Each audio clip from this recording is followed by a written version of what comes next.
Modiji LPG കൊണ്ടുവരുന്നത് ആണ് നമ്മളിപ്പോൾ കണ്ടുകൊണ്ടിരിക്കുന്നത്. അങ്ങേയറ്റം സംഘർഷഭരിതമായിട്ടുള്ള മേഖലയിലൂടെ ഇന്ത്യൻ പതാകയേന്തിയ കപ്പലുകൾ സുരക്ഷിതമായിട്ട് കടന്നു പോരുന്നുണ്ടെങ്കിൽ അതിന് കാരണം നരേന്ദ്രമോദിയുടെ നയതന്ത്ര വിജയമാണ്. ശിവാലിക്കും നന്ദാദേവിയും ആ രണ്ട് കപ്പലുകൾ ഇന്ത്യൻ ത്രിവർണ പതാകയുടെ കരുത്തിൽ നരേന്ദ്രമോദിയുടെ നയതന്ത്രത്തിന്റെ ശക്തിയിൽ, ആ ശക്തിയിലാണ് യുദ്ധമുന്നണിയിലൂടെ ഒരു പോറലും ഏൽക്കാതെ കടക്കുന്നത് എന്നുള്ളത് ഓരോ ഇന്ത്യക്കാരനും അഭിമാനം നൽകുന്ന ഒരു കാര്യമാണ്.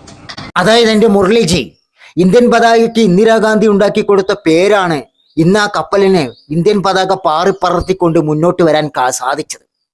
അതല്ലാതെ ഇസ്ലാമിനെയും തള്ളി റഷ്യയും തള്ളി ട്രംപിനെ കൂട്ടുപിടിച്ച് ഇസ്രായേലിനെ സപ്പോർട്ട് ചെയ്യുന്ന നന്ദിയില്ലാത്ത ജിയുടെ 12 കൊല്ലത്തെ ഭരണ മികവല്ല അതിന് കാരണം. ആളില്ലാത്ത ഗോൾ പോസ്റ്റിലേക്ക് ഗോൾ അടിച്ചിട്ടല്ല വിജയിച്ചു എന്ന് പറയേണ്ടത്.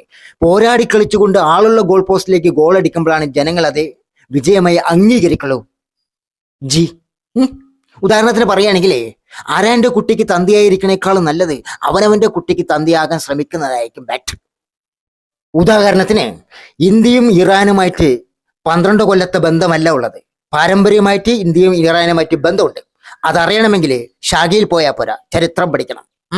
ഉദാഹരണത്തിന് പറഞ്ഞു വരികയാണെങ്കിൽ പാരമ്പര്യ ഭരണാധികാരികളുടെ നേട്ടമാണ് അതിന്റെ പിന്നിൽ.